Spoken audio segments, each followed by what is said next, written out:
नमस्कार। कानपुर कनकैया जिसमें घाट बना सरसैया, ऊपर चले रेल का पहिया, नीचे बहती गंगा मैया, सबकी पार लगाती नैया, हैं सब बड़े मौज में भैया, चना जोर गरम। तो साथियों, आज की बैठक उस शहर के नाम है जहाँ की हवा में ऑक्सीजन कम और अपनत्व ज्यादा है, जिसे लोग पूरब का मैनचेस्टर कहते हैं। लेकिन विडंबना देखिए, आज के नए कनपुरिया या फिर मेरी उम्र के जंग खाई याददाश्त के किसी भी प्रवासी से पूछिए, सबके सब इसे महज भौकाल का सेंटर मान के बैठ गए। उनके लिए कानपुर का मतलब है बढ़िया चाट, परेड की भीड़ और दो चार पुराने जुमले। आज के दौर में एक औसत कानपुराइट की जानकारी ठग्गू के लड्डू से शुरू होकर जेके मंदिर या ज्यादा से ज्यादा पनकी वाले हनुमान जी पे जाके खत्म हो जाती है। ज्यादा से ज्यादा उसे गुमटी नंबर 5 नवीन मार्केट की रौनक या चमनगंज के शोर का पता होगा। लेकिन जिस शहर की रगों में साहित्य और राजनीति का खून दौड़ता था, आज उसकी अगली पीढ़ी केवल कनपुरिया स्लैंग और दो चार मशहूर अड्डों तक सिमट के रह गई है। पर गुरु, कानपुर सिर्फ इतना ही नहीं है। आज की चर्चा उस असली कानपुर की परतें खोलेगी जिसे खुद यहाँ के लोग भी अनजान रहते हैं। चर्चा में भाग ले रहे हैं शंभुनाथ शुक्ल जी, जो दैनिक जागरण और आज तक के पूर्व संपादक रहे हैं, वरिष्ठ पत्रकार हैं और जिनकी पैनी नजर ने कानपुर को बनते और बदलते देखा है। और साथ ही हैं अनूप शुक्ल जी, जो मशहूर व्यंग्यकार हैं, हिंदी के सर्वप्रथम ब्लॉगरों में एक हैं और जिनकी बातों में कानपुर की वो चुटीली मिठास है जो पान की गिलौरी से ज्यादा देर तक जुबान पर टिकी रहती है। इस वीडियो में हम चर्चा करेंगे शहर की उस लेदर इंडस्ट्री की जिसने पूरी दुनिया को जूते पहनाए, पर खुद कानपुर को एक ऐसी रईसी दी जहां पकड़पन भी ब्रांडेड होता है। हम चर्चा करेंगे कॉस्मोपॉलिटन खिचड़ी की कि कैसे यहाँ बंगाली बाबू, पंजाबी जोश और कनपुरिया भैया जी सब एक ही कढ़ाई में पक के तैयार हुए, शहर को एक अनोखा रंग दिया। हम चर्चा करेंगे जातिगत एरिस्टोक्रेसी के तड़के की। यहाँ की जाति व्यवस्था का भी एक अलग ही स्वैग है। पंडित जी से लैला जी तक सब अपनी एक मानसिक जागीर है। चर्चा इस पे भी होगी कि कैसे यहाँ जातिगत श्रेष्ठता का गुरूर भी कनपुरिया ह्यूमर के आगे घुटने टेक देता है। और फिर स्लैंग का रॉ मटेरियल, ऐसे ऐसे शब्द जो डिक्शनरी में नहीं मिलते, वे शब्द जो आज लगते तो कूल हैं पर जिनके बिना कानपुर का आदमी सांस भी नहीं ले पाता। लेकिन आखिर इन चिकाहीबाजी वाले शब्दों की फैक्ट्री है कहाँ? और गुमनाम कानपुर, मंदिरों और बाजारों के पीछे जो छुपा हुआ कानपुर है जहाँ कभी हिंदी साहित्य की बड़ी बड़ी मशालें जला करती थी। तो गुरु, अगर आपको लगता है आप कानपुरिया हैं, आप सोचते हैं आप कानपुर को जानते हैं, तो जरा ये चर्चा सुन के देखिए, आपको पता चलेगा कि अभी आप हाफ टिकट भी नहीं है। अगर आपको आज भी कानपुर सिर्फ चिकाईबाजी और ठेलों के पार जाके देखने की इच्छा है, तो चलिए कुर्सी की पेटी बांधिए और इस गुरु चर्चा में शामिल होइए हमारे साथ। नमस्ते। हम लोग नमस्ते। ये चर्चा जो करते हैं, इसका नाम जो है एक नया सूझ गया, गप्पोष्ठी। और शायद अनूप जी कुछ मित्रों ने इसे पसंद भी किया। तो संगोष्ठी होती हैं, गोष्ठी होती हैं। तो आज की चर्चा में हमारे साथ में हमारे भाई साहब अनूप शुक्ला जी हैं और साथ में हमारे चाचा जी हैं शंभुनाथ शुक्ल जी। तो मैं बहुत क्विकली जो है इंट्रोड्यूस कर दूं कि आप लोग से मिला कैसे, फिर आगे इस पे बात करते हैं। तो अनूप जी पहले ही जिक्र कर चुके हैं, 2004 से 7 के बीच में हिंदी ब्लॉगिंग शुरू हुई थी। इंडिक हिंदी नई नई थी और तख्ती का प्रयोग करके लोग लिखा करते थे। फिर बाद में धीरे धीरे गूगल ट्रांसलेटर आ गया। तो शुरुआती दौर में मैंने अपना रोजनामचा और लाइफ इन चौबी लेन जो यहाँ अनुभव हुए थे उन पे लिखना शुरू किया। अनूप जी फुर्सतिया नाम से लिखते थे। जितेंद्र चौधरी उन्होंने तो ब्लॉग एग्रीगेटर बनाया था और बहुत से साथी। उनका खुद का मेरा ब्लॉग पन्ना, का मेरा पन्ना। हाँ। जी उनका ब्लॉग मेरा पन्ना, तो वो एक काल्पनिक पात्र लेके आए थे, मिर्जा साहब, बड़ा पॉपुलर हुआ। तो कोशिश ये थी कि इन सबको जोड़ के फिर से चिट्ठा चर्चा जैसी चीज वापस चालू की जाए। हम ही सब ब्लॉगर्स ने मिलकर एक जो है सीरीज शुरू की, नाम था बुनो कहानी की। उसमें एक कोई ब्लॉगर एक हिस्सा लिखे, दूसरा उसका दूसरा हिस्सा लिखे, फिर तीसरा उसे कंप्लीट करे।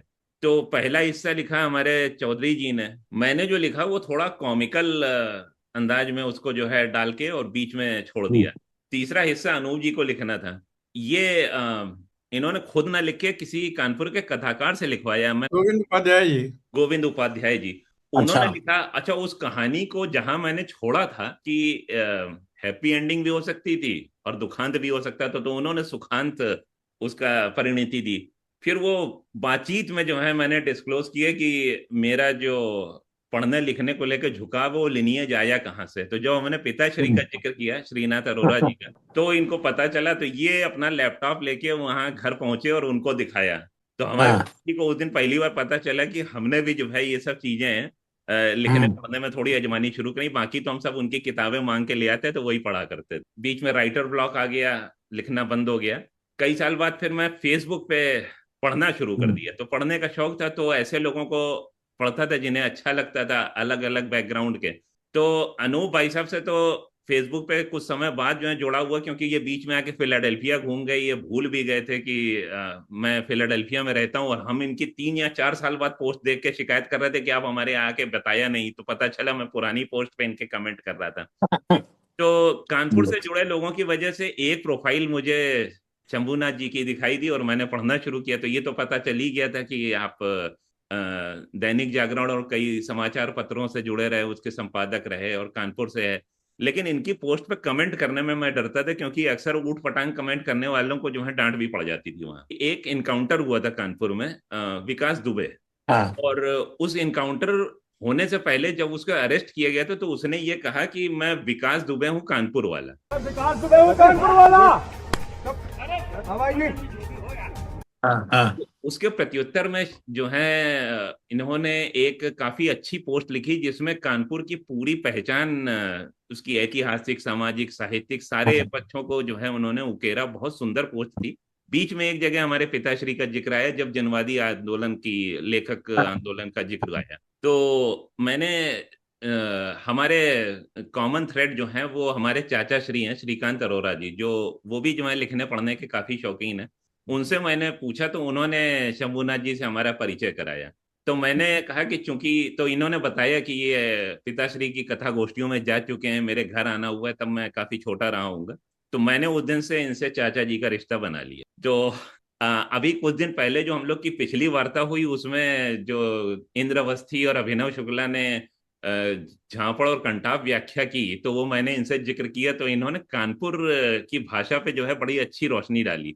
तो चाचा जी आप जो है बताइए, आप उस दिन क्या कानपुर की बैसवाड़ी भाषा के ऊपर जो है जो एक कानपुर चूंकि एक इंडस्ट्रियल टाउन भी है, एक महानगर, औद्योगिक महानगर बना, लेकिन कानपुर बना कैसे, ये बड़ा इम्पोर्टेंट है। कानपुर में 19वीं शताब्दी में और 20वीं शताब्दी के शुरुआत में व्यापारी आने शुरू हुए। कोई भी शहर विकसित तभी होता है जब व्यापार वहां आए, क्योंकि व्यापार आपको रोजगार देता है। रोजगार नहीं तो क्यों आएगा। इसके पहले रोजगार जो थे फर्रुखाबाद में, अफगानियों का शासन जब था फर्रुखाबाद में, अफगानियों ने फर्रुखाबाद जीत रखा था, अपने पास रखा था, और मुगलों का नवाब भी उनसे डरता था। मतलब मुगलों का क्या, वो लखनऊ का नवाब भी डरता था, मुगल भी उनसे डरते थे, अफगानियों से, जो फर्रुखाबाद में राज कर रहे थे खान लोग। तो लेकिन वो जो अफगान लोग थे, उन्होंने व्यापार को डेवलप किया। जी व्यापार वहां डेवलप होगा जहां सिक्योरिटी हो, जहां ट्रांसपोर्टेशन की सुविधा अच्छी हो। क्योंकि फर्रुखाबाद गंगा के किनारे बसा हुआ है, तो नावें जो भी माल लेके आती थी दिल्ली से, वो बड़े मजे से चली आती थी, उसका कलकत्ता तक जा सकती थी। जी तब नौका परिवहन, एक तरफ थी यमुना, एक तरफ थी गंगा, तो ये डेवलप होना शुरू हुआ। लेकिन जब उनका पतन हो गया, पतन हुआ जब 1763 में बक्सर की लड़ाई में अंग्रेजों ने 64 में बल्कि जीत लिया पूरा ये। पहले तो उन्होंने बंगाल के इसके, बंगाल को तो क्या 1757 में जीता था, अवध के नवाब थे, इनको जीता, सुजाउद्दौला को भी जीता, शाह आलम को पराजित कर दिया। तो फिर उन्होंने ये कहा कि ठीक है, अफगानों का ये बना हुआ है, फर्रुखाबाद बना रहेगा। उन्होंने अपनी छावनी डाली बिलग्राम में, पर बिलग्राम छावनी से वो कंट्रोल नहीं कर पा रहे थे मराठा, एक बड़ी ताकत जो बुंदेलखंड में फैली हुई थी। और उसके बाद पूरे, जिसे कहते हैं हम अपर दोआब, यानी मेरठ से लेकर के पूरा आधे हरियाणा, पंजाब, सब मराठे फैले हुए थे। और बुंदेलखंड में ताकत उनकी ज्यादा इसलिए थी क्योंकि बुंदेलखंड से सीधा रास्ता था, मराठे एकदम जुड़ते चले आते थे। भाई पहले झांसी है उनका किला, कालपी है, झांसी है, ग्वालियर है, उसका सीधे होलकर है, और फिर तो मराठों का राज ही है। तो उन्होंने कहा कि नहीं, ये बिलग्राम ठीक नहीं है हरदोई का, और वो ले आए छावनी अपनी कानपुर। कानपुर में दो फायदे, कानपुर पहले से भी एक पोर्ट बना हुआ था, जाजमऊ एक पोर्ट था, और जाजमऊ एक, जो व्यापारी आते थे खासतौर पे बुंदेलखंड के, जो लोगों को सामान जरूरत होती थी, वो जाजमऊ आते थे, जाजमऊ से लखनऊ जा सकते थे। जब वो कानपुर ले आए अपनी एक तरह से छावनी, तो यहाँ लाने के बाद व्यापारी भी यहाँ आने शुरू हुए। तो मोस्टली व्यापारी जो आए वो वाया फर्रुखाबाद आए, चाहे वो मारवाड़ी रहे हों, चाहे वो पंजाब से खत्री आए हों। दो व्यापारी खासतौर पंजाब कानपुर में आए, एक तो वाया फर्रुखाबाद मारवाड़ी आए, वाया फर्रुखाबाद खत्री व्यापारी भी आए और दूसरे व्यापारी भी आने शुरू हुए।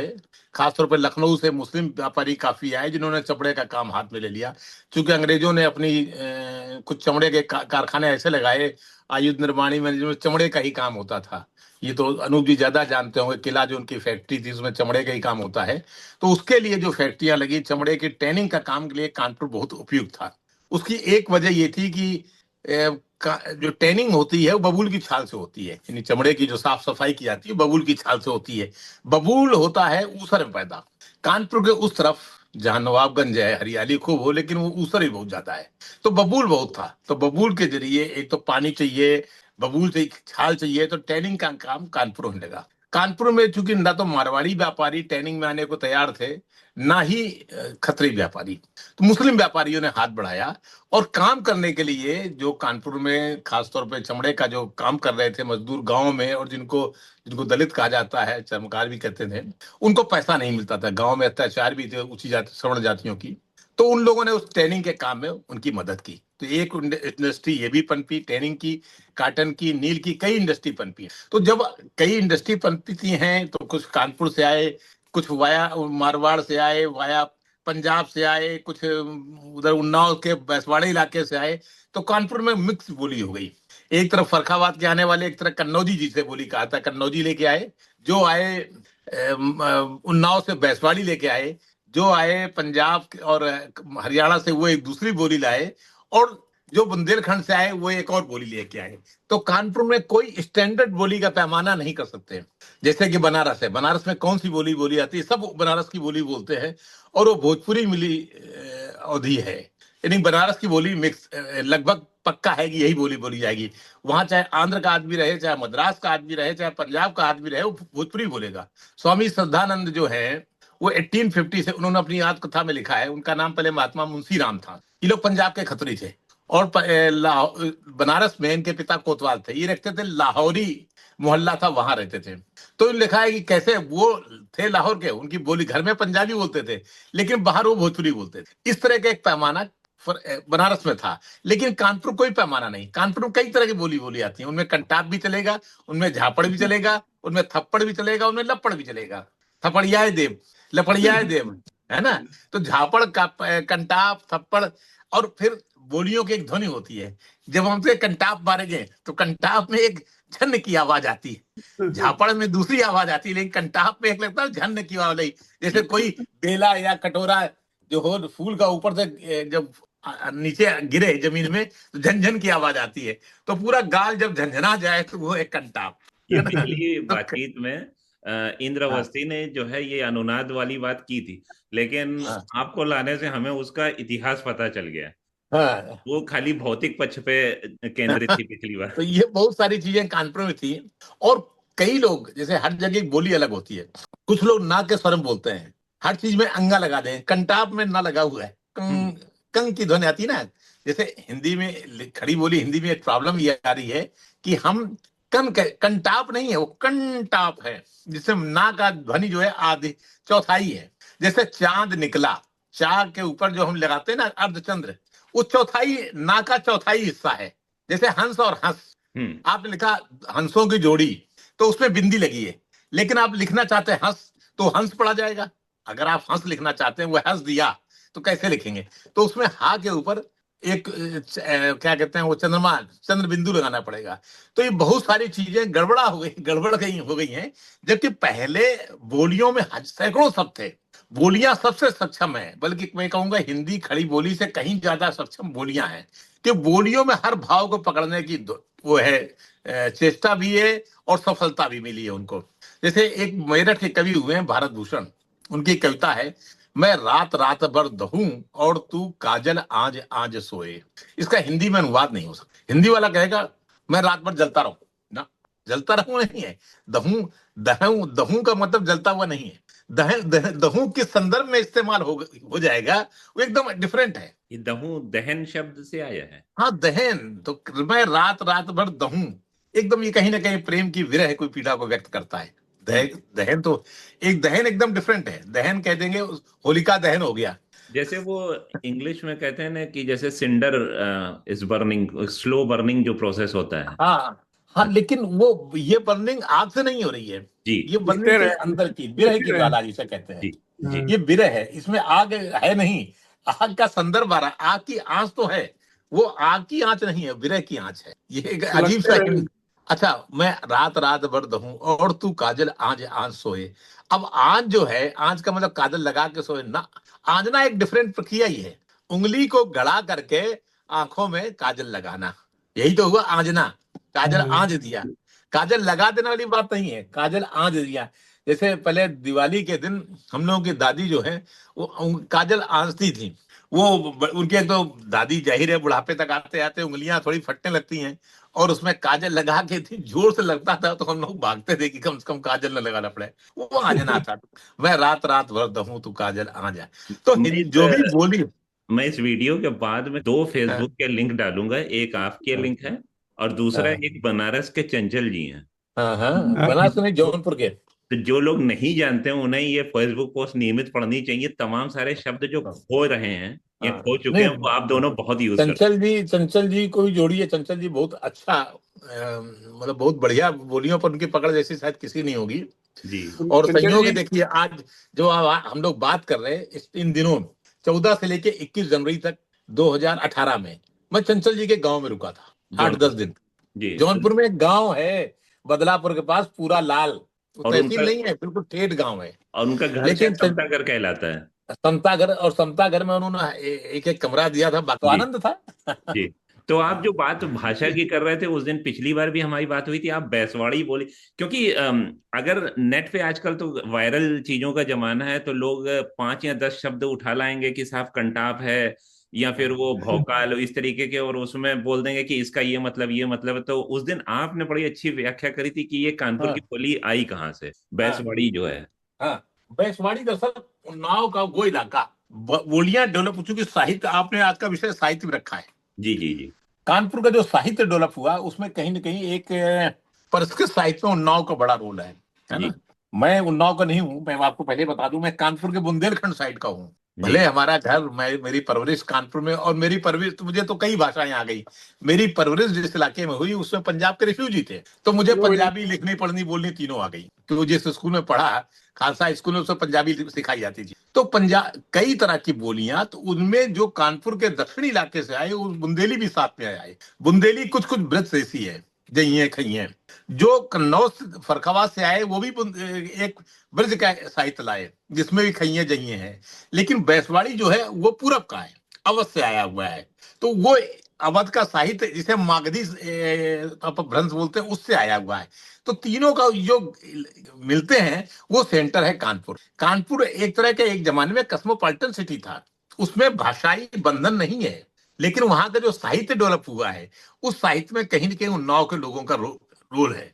वो रोल है, बैसवाड़ा इलाका कहते हैं, जो कानपुर से रायबरेली जाने वाली सड़क है, उसे बैसवाड़ा कहते हैं। निराला जी वहीं के थे, डॉक्टर रामविलास शर्मा वहीं के थे, आचार्य नंदलाल वाजपेयी वहीं के थे, और आचार्य महाविश्व द्विवेदी भी वहीं के थे।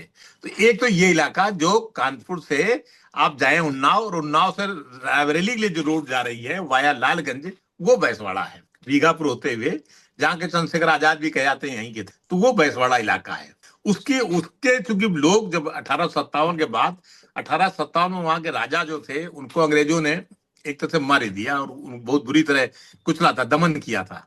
इस कारण वहां के लोग भाग के कानपुर शहर आ गए और छोटे मोटे धंधे करने लगे, इस कारण, या नौकरी या मजदूरी करने लगे। वो अपने साथ एक बोली लाए, वो बैसवाड़ी थी। उसका एक बड़ा असर कानपुर की बोली में दिखाई पड़ता है, शहर की बोली में। कानपुर से पुराना कानपुर कहते हैं, जिसे हम बिराना रोड के आस, बिराना रोड अलग है, बिराना रोड के इधर, बिराना रोड और मिस्टन रोड के बीच का इलाका, चौक और वो सब, ये यहाँ जो बोली जाती है बैसवाड़ी है। लेकिन कानपुर का एक मेजर हिस्सा बुंदेली बोलता है, कन्नौजी बोलता है, पंजाबी बोलता है, मारवाड़ी बोलता है, और भोजपुरी बोलता है। एक जमाने में कानपुर में कई लाख मजदूर थे जो भोजपुर की हाँ, पूरब से आए थे। कानपुर तो लोग कहते हैं ना कि खुली कबाड़ियों का शहर है। और बल्कि जो जैसे कि उधर का कलकत्ता है, वैसे हाँ, कानपुर के आसपास के लोगों के लिए हाँ, कानपुर हाँ, जो है कलकत्ता है। जिसको जो है आसपास कोई काम नहीं मिलता है, रोजी रोटी की समस्या होती है, वो कानपुर आ जाता है और हम्म, अपनी अपनी बोली लाता है, वाणी लाता है। और जो है हाँ, कानपुर की बोली मतलब एक गठबंधन सरकार की तरह है गठबंधन, हाँ, कि हाँ, गठबंधन सरकार की तरह है। इसीलिए उसमें और उदारता है, हाँ, औदार्य है। औदार्य और है। दूसरी बात इसमें किसी खास व्यक्ति का कोई योगदान नहीं, हर व्यक्ति अपना योगदान देता है। जैसे अभी अतुल जी ने जो शुरुआत में जो जिक्र किया अनुगुंज का, बुनो हाँ कहानी का, तो उसका जो हाँ। आखिरी आखिरी हिस्सा था वो हमारे फैक्ट्री में गोविंद उपाध्याय जी कहानीकार थे, उनका लिखना पढ़ना बंद हो चुका था काफी पहले। तो हम्म, हमने जो उनको, और उस समय तक उनका एक भी कहानी संग्रह नहीं आया था। अच्छा। जब उनको मैंने ये कहा कि भाई हम लिख नहीं पा रहे हैं, आप ये कहानी हाँ। लिखिए, तो हम्म उन्होंने कहानी वो लिखी और इसके बाद उनका जो लिखने का जो मशीन है फिर शुरू हो गई। हम्म। और उसके बाद उन्होंने, उस समय तक उनका कोई भी संग्रह नहीं आया था। अब उसके बाद उनके 10-12 कहानी संग्रह आ गए हैं, 2 उपन्यास आ गए हैं। तो वाह वो वाह। अक्सर तो वो अक्सर आप कहते जैसे भी मित्र आप जैसे मित्र जिसके होंगे नहीं। वो लिखने तो लगेगा। ये श्रेय हमको देते हैं कि भाई हमारे कारण उनका लिखना शुरू हो गया। लेकिन हम ये अतुल अरोड़ा जी को देते हैं कि भाई उनकी कहानी के बाद उनको पूरा करना दिया हुआ, जी जी और उन्होंने लिखना शुरू किया। और दूसरी बात, ये जो विकास दुबे की बात चल रही थी, जी जी इस जी। पे संजीव मिश्र जी ने पूरी हाँ कहानी लिखी है, और उसका हाँ नाम बवाली बवाली कनपुरिया लिखा है, उसका हाँ हाँ शीर्षक है हाँ। बवाली कनपुरिया है। कव्वाली और ये गणप्रिया, हाँ संजीव बवाली मिस्त्री है। कनपुरिया, हाँ, बहुत अच्छा विकास दुबे के बारे में उन्होंने लिखा है। और कानपुर के बारे में तो हम लोग जब बचपन में शुरू में पढ़े थे कि वो जो गंगा पुल जो अभी बीच में पिछले साल टूट गया, तो उसका हम्म, जो गाना था, कानपुर कनकैया जहाँ पर चले भैया रेल का पहिया, भैया नीचे बहती गंगा चना मैया जोर हो गरम। चना जोर कदम। तो वो गाना अपने आप में एक, वो तो एक आम आदमी का कहा हुआ गाना है, ये किसने बनाया लिखा हुआ है गाना। अनूप जी गाना? वो लोकगीत है, वो कई अलग अलग लोकगीत किसी और नहीं, लेकिन वो लोकगीत है। मैं आपको जो है एक अभी लेटेस्ट सुना था मैंने, मैं आपको भेज दूंगा, उसमें तो लिंक भेज दूंगा। कानपुर कनकैया। और आज के और पुराने समय में एक हमारे कई लोग हुए हैं, जैसे कानपुर में प्रताप नारायण मिश्र जी जो थे, वो बात बात उनके जो हाँ हाँ। आज तक लिखते थे। और सनेही सनेही जी थे, सनेही जी स्कूल के नाम हम्म, से वो करते थे। कानपुर का जो साहित्य है वो भड़ुआ साहित्य जी के नाम से जो लिखा जाया करता था। और पुराने समय में हमारे एक संस्मरण मैंने पढ़ा था कानपुर के बारे में, मुन्नू गुरु एक थे कानपुर में, सराफे में उनकी दुकान थी, बालकर शर्मा नवीन और इस समय के थे। तो वो अपनी, तो और वो बड़े बड़े मजेदार मजेदार शब्द इस्तेमाल करते थे, रेजर पाल, रेजर हरामी, लटर पाल, गौतम हम्म, बुद्धि। तो एक दिन होली पे उनकी स्मृति में कवि सम्मेलन कराया। तो कानपुर के जो गीतकार हैं अंसार कंवरी, हम्म। उन्होंने गीत पढ़ा था कि समंदर में कोई सुनामी आ न जाए, कहीं कोई रेजर हरामी आ न जाए। रेजर हरामी हरामी शब्द जो है वो मुन्नू गुरु ही इस्तेमाल किया करते थे। रेजर हरामी शब्द, अब आपने जो है एक कविता का जिक्र किया, ये शब्द तन्नू वेड्स मनु सीक्वल आई थी उसमें इस्तेमाल हुआ है, शायद कोई पात्र जो है वहां से तो संपर्क रखता था। पर ये तनु वेट्स मनु ने कानपुर के किसी उससे उठाया होगा। जी। ये हाँ जो उठा शब्द लिया है, होगा। ये शब्द जो है मुन्नू गुरु का के पहले किसी ने इस्तेमाल नहीं किया। और भैया वो रेजा हरामी, लटर पाल, सोशल गौतम मीडिया वो बुद्ध। लोग भी, फिल्म वाले भी देखा करते हैं, ऐसा नहीं है। हाँ हाँ जो हाँ। उसमें राइटर होते और हैं वो वो, देखते रहते हैं।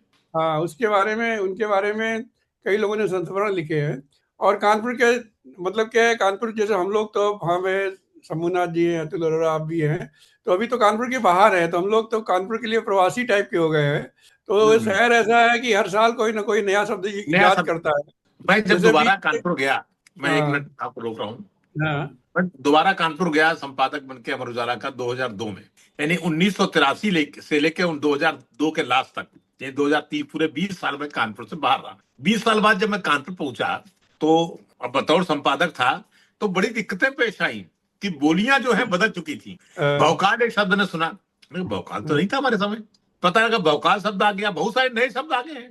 तो ये जो अभी जो, शब्दावलियां हैं हाँ, नदी के इसमें, प्रवाह की तरह बहा करते हैं। हाँ, अभी जैसे एक ये शब्द 2 साल पहले जब आया था, नवा है कावे, तो इस पे तो हाँ जो है वहां पे लड़ाई झगड़ा हो जाती थी, नया हाँ। नवा है कावे। ये 2 साल नहीं, और ये काफी, ये हमारी किशोरावस्था में मैंने सुना था। हाँ, तो और मतलब फिर भी इससे हाँ, लड़ाई झगड़ा भी हो जाते थे ना। हाँ जी, इसमें और अच्छा, इसमें अनूप जी जो अभी शंभूनाथ जी ने जो है जैसे बात कही ना कि हम लोग जैसे आपने कहा प्रवासी हैं और हम लोग कई समय बाद जाते हैं और नए शब्द सामने पड़ते हैं। सन 2000 में, मैं 2004 में जब यहाँ अमेरिका से वापस गया था घूमने, तो लखनऊ में एक चिकन की दुकान पे खरीदारी कर रहे थे कुर्तों की, और जो पूरी बातचीत हिंदी में ही मैं कर रहा था कि कई बार होता ना कि जो है दुकानदार को ये लगे कि ज्यादा अंग्रेजी या उस तरीके की एसेंट आ जाए, हमारे में नहीं आई है, वो तो मैंने एक अलग कहानी में कहा भी है। आखिरी में मैंने उनसे कहा कि भाई दाम ठीक लगाइएगा, तो वो कहने लगे हम लखनऊ के रहने वाले हों या बाहर के हों, हम एक ही जैसा रखते हैं। हमने कहा आप, मैं तो यही कहूँ, कहते हैं होंगे लेकिन आप यहाँ नहीं रहते। हमने कहा ये आप कैसे कह सकते हैं, मैं तो हिंदी बोल रहा हूँ। कहते हैं नहीं, आप हिंदी बोल रहे हैं इसीलिए मैं ये नहीं पकड़ पा रहा हूँ कि आप रहते कहाँ हैं, लखनऊ में नहीं रहते। कारण ये है कि कई शब्द यहाँ पे जो है, जो लड़कों ने जो है बातचीत करी, आप पकड़ नहीं पाए। तो आप कम से हाँ, कम 4-5 साल से लखनऊ नहीं आए। तो उसमें वो शब्द कानपुर मतलब शब्द बताया ना कि वो शब्द चलते रहते हैं, रोज नए नए शब्द याद होते रहते हैं। जैसे कि हमारे एक दोस्त ने बताया था कि वो जो कानपुर में जो रेव 3 खुला था, ये था, तो वहाँ पे मतलब कि दांतों के डॉक्टर के पास एक आदमी दिखाने गया, अपना मुंह दिखाने, दांत दिखाने गया, तो वो आदमी मसाला खाता था। तो उसने कहा कहाँ रहते हो, उसने बोला रेव 3 के पास रहते हैं। तो बोला ये मसाला खाना बंद कर दो, नहीं रेव 3 के पीछे उससे बड़ा रेव 4 बना है, मतलब कब्रिस्तान, वो जो सुसान घाट बना है। भैरव तो भैरव घाट। रेव 3 तो रेव 4 पहुंच जाओगे, भैरव घाट पहुंच जाओगे, तो भैरव घाट का नया नामकरण, तो उन्होंने कहा कि रेव 4 पहुंच जाओगे। तो अभी कल हम जो है कहीं सुन रहे थे, तो उन्होंने कहा कि अरे ज्यादा करोगे तो यहाँ सब 35 हो जाएगा मामला। अब 35 हो जाएगा मामला, तो अनुवाद मतलब कि अनुवाद में या समझ में किसी को नहीं आ पाएगा, लेकिन जो कानपुर का जो जुड़ा होगा तो उसका वो मतलब समझ है कोई जाएगा। झमेला हो जाएगा, कोई लफड़ा हो जाएगा। तो यहाँ हाँ। पे एक नया शब्द शुरू हुआ है, जो यहाँ के बच्चे बोलते हैं। तो जैसे इन्होंने कहा 35 हो जाएगा, यहाँ पे एक नया शब्द जो जेन जी है, वो या उससे भी नीचे वाली जो जनरेशन है, वो हाँ। बोलती है 6-7। 6-7। 6-7। अब इस हाँ 6-7 का कोई मतलब नहीं है, हाँ हाँ। लेकिन वो जब 6-7 बोले ना, कोई चीज जो निरर्थक जो शब्द होते हैं, ये उस तरीके का है। लेकिन आपको इससे पाला पड़ेगा, मैं आपको पहले ही बता देता हूँ। अच्छा, तो हम लोग ने कानपुर की भाषा और उसके इतिहास पे इतनी अच्छी जानकारी आप दोनों से मिली है, तो अनूप जी, आप साहित्य पे क्या बातचीत करना चाह रहे थे? इस साहित्य पे मतलब मेन तो भाषा वाली बात हो रही थी, तो साहित्य जी पे कानपुर के साहित्य वाली बात अगर ये कहें तो जो कानपुर का दिन भी जो कानपुर से जुड़े लोग रहे हैं, तो उसमें कानपुर की भाषा, बोली, भाषा, ये सब चीज़ें आएंगी ही आएंगी। जैसे मैं अभी आपके पिताजी का ही जो मैं किताब मेरे पास, उन्होंने मुझे किताब दी थी पढ़ने के लिए, उसमें उनकी कहानी है सिलबिल्लो, जी लंबी कहानी है। और वो अभी मैं किताब जो अपनी लाइब्रेरी देख रहा था, तो वो किताब मेरे पास अभी भी है, करीब 13-14 पन्ने की कहानी है। तो गठी हुई कहानी, कसी हुई कहानी है। तो कहानियों में अब जिस परिवेश के लोगों ने लिखा है, उस परिवेश के लोगों ने अपने अपने हिसाब से कानपुर के शब्दों का इस्तेमाल किया है। जैसे हमारे कानपुर की फैक्ट्री के से जुड़े रहे हैं अमरीक सिंह दी, गोविंद उपाध्याय और कृष्ण बिहारी जी जो हमारे जुड़े रहे हैं, तो वो कानपुर के शब्दों का इस्तेमाल करते रहे हैं, कानपुर की बोली बानी और जिस फील्ड में काम करते रहे हैं। अलग ही रवानी है कविताओं में, कहानियों में।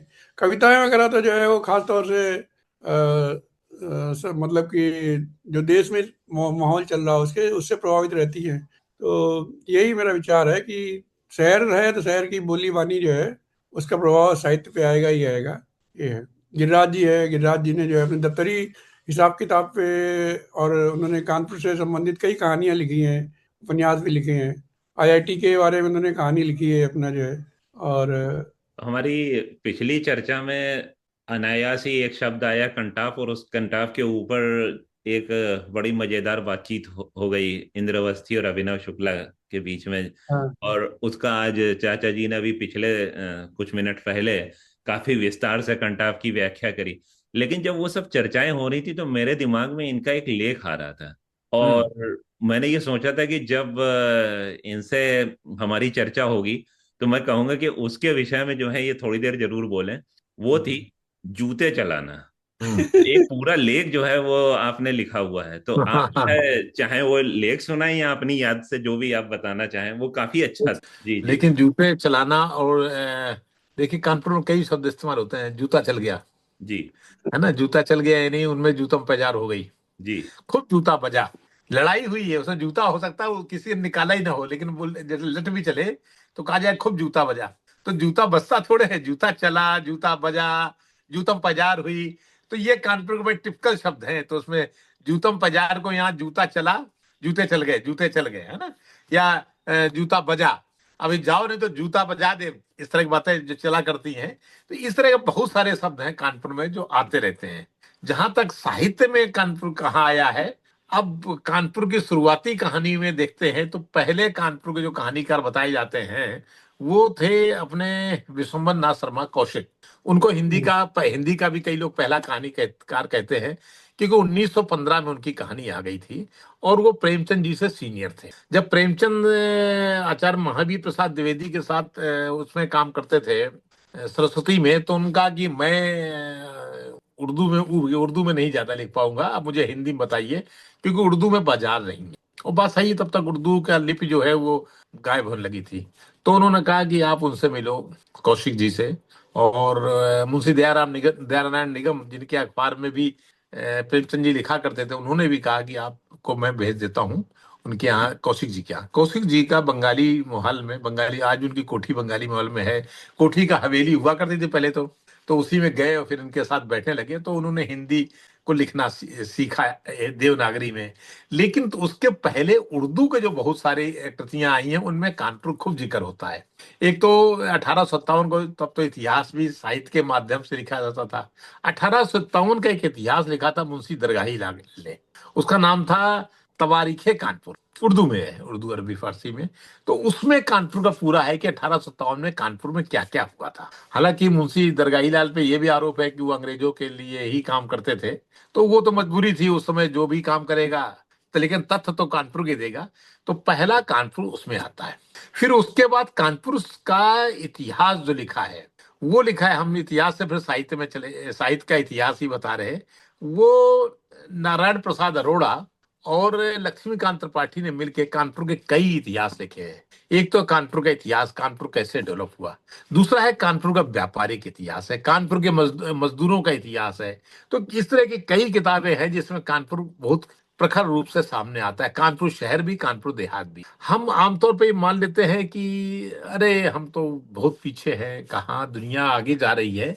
लेकिन ये बड़ा अचंभा लगता है कि खुद नारायण प्रसाद अरोड़ा साहब लिख रहे हैं और लक्ष्मीकांत जी कि कानपुर में एक गांव है रसधान, जो जमुना किनारे गांव पड़ते हैं, उनमें चूंकि नावें जमुना में ज्यादा चलती थी बजाय गंगा में। गंगा, वजह ये है कि गंगा में बजरे चलते थे, लेकिन नावें जो व्यापारिक नावें थी वाया उसमें जाती थी यमुना में।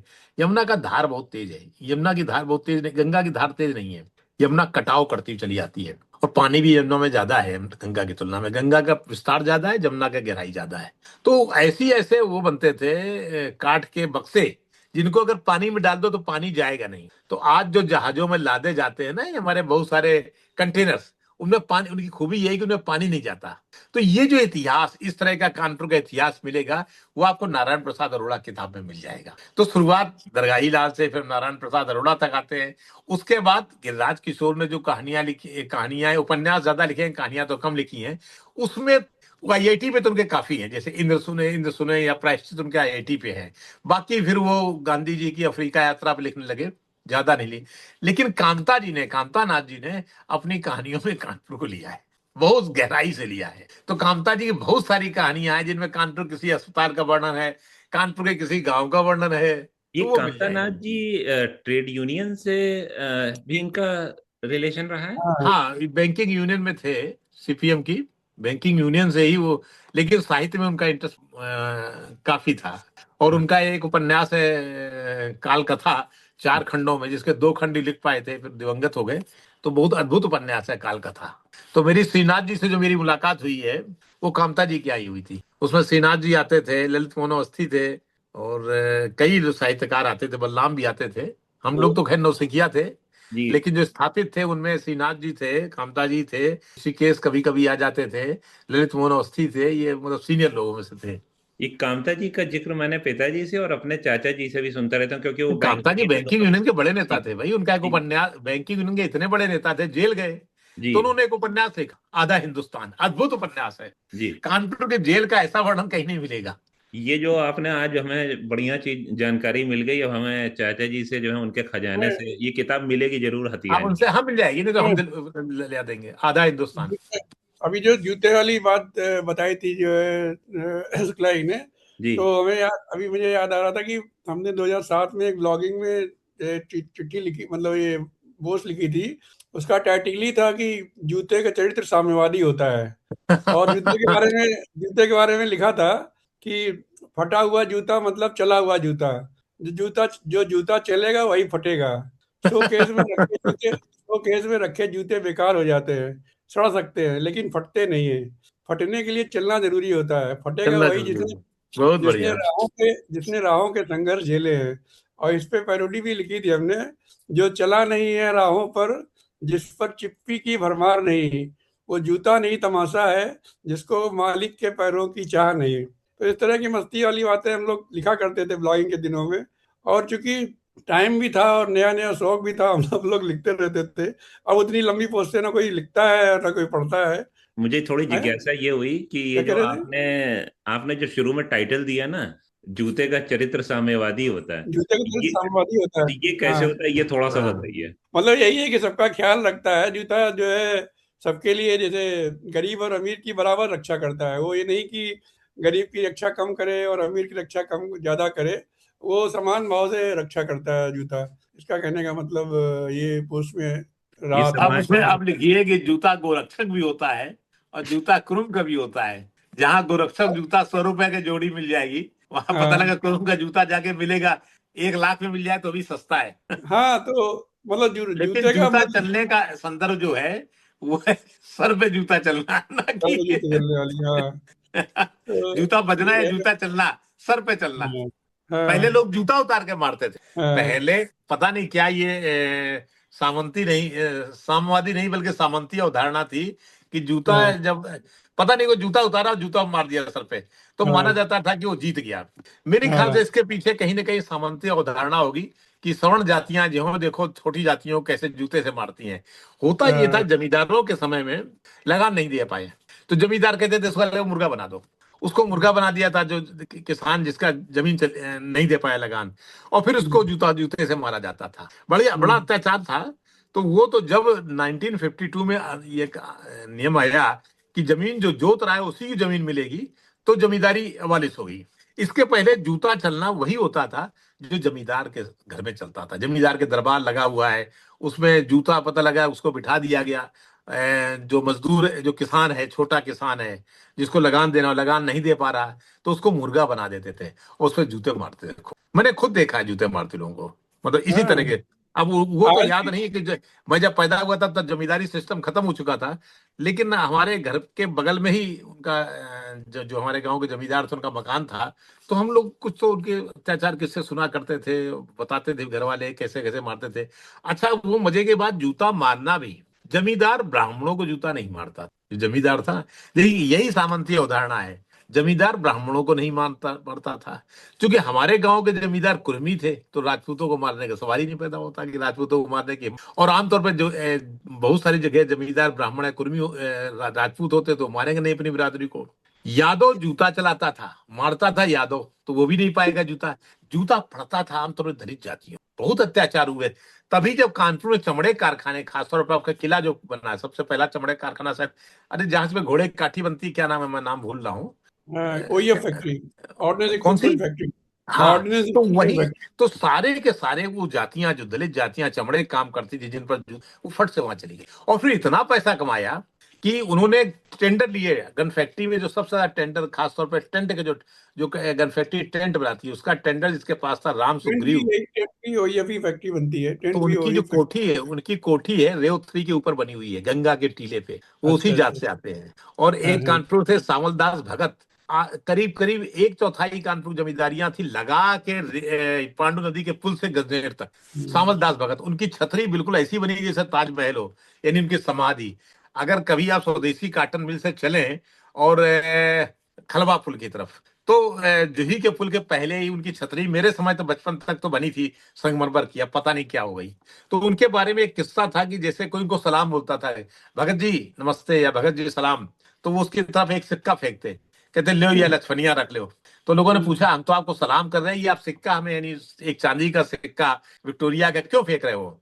तो कहते थे सलाम तो हमें नहीं कर रहे हो, हम जिस जात के हैं उसको सलाम किया, उसको तो गाली दोगे, जूता चलाओगे, सलाम कर रहे हो हमारी संपदा को, तो ये लो लक्ष्मण, ये रख लो या लक्ष्मणिया।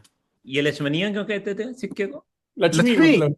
अच्छा लक्ष्मी, अच्छा। तुम हाँ, लक्ष्मी को सलाम कर रहे हो, मुझे थोड़े कर रहे हो, ये लक्ष्मणिया रख रख। लो या हाँ। इस पर तो मैंने लिखा वो है काफी। वो जो वो जो मानसिकता है वो अभी भी है। हाँ हाँ आजकल भी कई किस्से आ जाते हैं कि वो हाँ। मतलब बारात कोई जा रहा है तो उसको जो है अब कम ऊंची हो गए, जात के लेकिन लोग हाँ कम हो गए हैं, बिहार तक बहुत, हाँ कम हो गए हैं, लेकिन कम हो गए। लेकिन अभी भी मानसिकता। क्या राज्य वो दलित जातियां इतनी आसानी से घोड़े पे बैठ के नहीं जा सकती। और वो शहर का प्रभाव वहाँ के जो जो लिखने वाले लोग हैं उन हाँ पे आता ही आता है। आता तो ही है। कांति का जो भी साहित्य लिखा गया होगा उसमें निश्चित तौर पे हाँ आया होगा।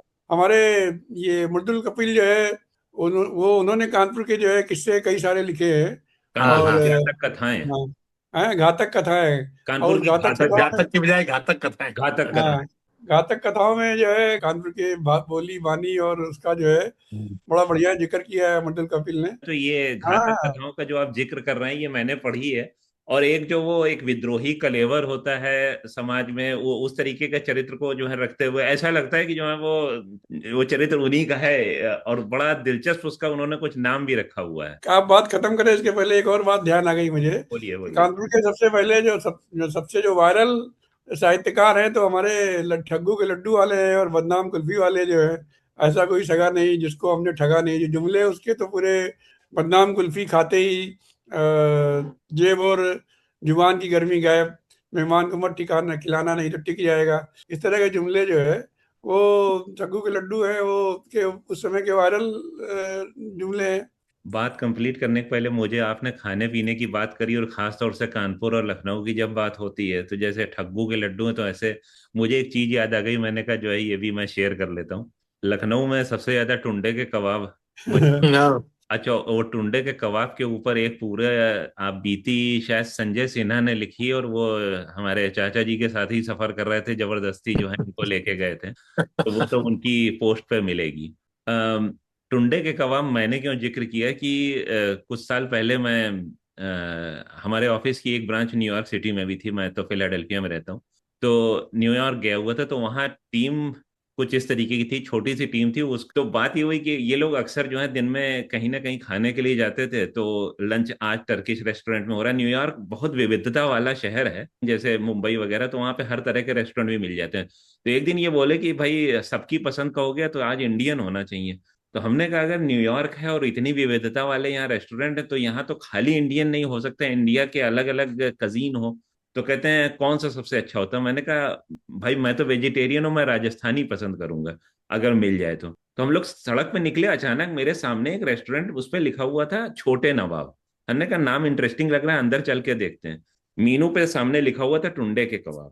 मैंने तो फिर मुझे याद आया कि टुंडे के कबाब वाले तो बोलते हैं उन्होंने इंटेलेक्चुअल उसका प्रॉपर्टी राइट वगैरह ले रखा है, कोई ऐसे नहीं कर सकता।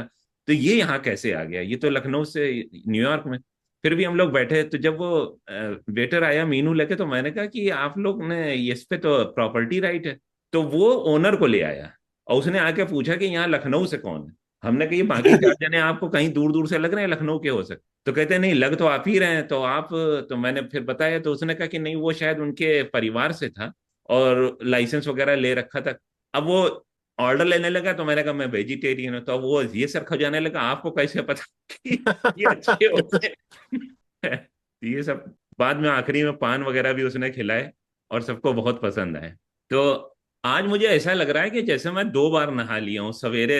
ठंड वैसे 1 डिग्री, और कानपुर के लोग और इंडिया में तो लोग कह ही रहे हैं नहाने से कैसे बचना चाहिए, लेकिन खैर यहाँ तो एयर कंडीशनड होता है। देखिए मैंने तो लेकिन फिल्म पहन रखी है इसीलिए, जी यहाँ भी 2 डिग्री 3 डिग्री रहता है, जी तो जी फिल्म पहनी हुई है। जी फिरन। और हाँ लेकिन जो बाद में आज बातचीत हुई है, वो आपने और अनूप जी ने जो है जितनी आज जो है ज्ञान गंगा भाई लग रहा है जो है दूसरी बार नहा लिया। ये तो बहुत सुंदर बातचीत रही। और आज का विषय कानपुर रहा, तो लेकिन कानपुर पे मुझे लगता है आप दोनों से आगे और भी सब्जेक्ट से बातचीत हम लोग करेंगे, वहां के बाजारों पे, इतिहास पे। कानपुर के लेकिन खान पान पे करिए, कानपुर के खान पान पे जो एक ट्रेडिशनल खान पान है। एक एक मेरी इच्छा है, एक बातचीत जो है हम लोग बिठूर पे भी आप लोग जो हैं अगली हाँ बार बिल्कुल करें। बिल्कुल, करिए क्योंकि करिए करिए, बिल्कुल। क्योंकि ताज्जुब ये होता है, जैसे आप किसी से बातचीत करिए, मैंने एक बार किसी से मजाक में कह दिया कि अच्छा कानपुर के 5 ऐसी जगहों के नाम बताओ जो मशहूर हों लेकिन मंदिर ना हो। और आजकल लोग क्योंकि वो गिनाना शुरू कर देते हैं, साहब वो परमठ है और वो जो है जेके मंदिर है। किसी को बिठूर अगर पूछो तो वो ब्रह्मा जी की खूंटी से आगे नहीं बढ़ पाता कि आखिर उसके अलावा वहां क्या है। या फिर जो है जो स्वतंत्रता संग्राम से जुड़ी हुई जगह हैं उनका किसी को पता ही नहीं है। तो हम लोग को शायद जो है थोड़ा सा एक एक बार खान पान पे बात करेंगे, एक बार जो है हम लोग बिठूर पे करेंगे। आपको पता है जो बिठूर में है, बिठूर में जो वो जो नाना जी कोठी है, जी एक्चुअली नाना राव पेशवा जो बाजीराव पेशवा को बिठूर लाया था, वहाँ सिखों की जमींदारी थी। कानपुर का आखिरी जो राजा था मुगल दरबार संयुक्त, वो था अलमास अली, कानपुर का लास्ट राजा। उसका तो अंग्रेज आ गए हैं। अलमास अली था खोजा, यानी हिजड़ा। वो अपने पंजाब से अपने भांजे को ले आया। वो हिंदू थे वो लोग, भागमल जाट। तो भागमल जाट का परिवार ही कानपुर का आज का उस बिठूर का जमींदार है, जिनकी इकबाल गन हाउस, एक कचहरी के पास गन हाउस उनका आज भी है। जी अगर आप जो पोस्ट ऑफिस है और निषाद टाकीज वाला जो इससे गंगा की तरफ बढ़े ना, तो इकबाल गन हाउस वहाँ एक है दुकान, जो उन्हीं राजा निरंजन सिंह की है, जो सिख लोग हैं। और वो अकेले वही पंजाबी, ठेठ पंजाबी बोलते हैं वहां पे। जी मैं उनके जब गया बिठूर एक बार, तो उनके वो मुझे अपने घर ले गए, तो ठेठ पंजाबी खाना वही, मतलब सिखों खाना, पंजाबी मतलब वो हिंदू पंजाबी नहीं। वो मक्के की रोटी, सरसों साग। और उनका देखा है, उनका जो राजकुमार चला आ रहा है, वो खेत में से खुरपी लिए हुए है खेती। तो वो जो किला है, चूंकि अब इनकी जमींदारी इनके पास आ गया है, इनका मालिकाना हक आ गया है, इससे किला अब नहीं रहा है। जो किला मेरे बचपन में था वो अब नहीं रहा। ये लोग कोर्ट से लड़े और जीत लिया उन्होंने, तो वो इनको मिल गया है। लेकिन बिठूर में नाना राव पेशवा की स्मृति में अरुण नेहरू जब सांसद थे बिल्लौर के, तो उन्होंने एक वो बनवाया हुआ पार्क, और सोचा था कि वहाँ टूरिज्म डेवलप करेंगे।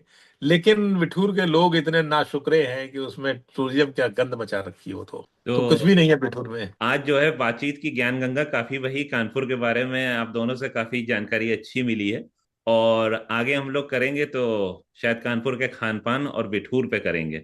हाँ तो हाँ। चलिए फिर मिलते हैं। नमस्ते।